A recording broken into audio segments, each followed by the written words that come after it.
These are some of the things that we find when we servicing these vehicles. We got water, hold on real quick.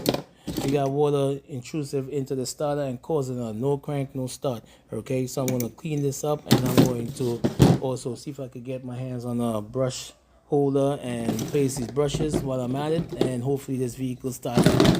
So this is the starter that you saw me repair in the video that had some water inside the stator and near the armature and the brushes, and it's located right under here. So I'm not sure exactly how the water got in, but I noticed that the customer do have on some off-road tires and a bull bar, so probably he drove through some water and it slowly got into the starter and caused a no crank, no start.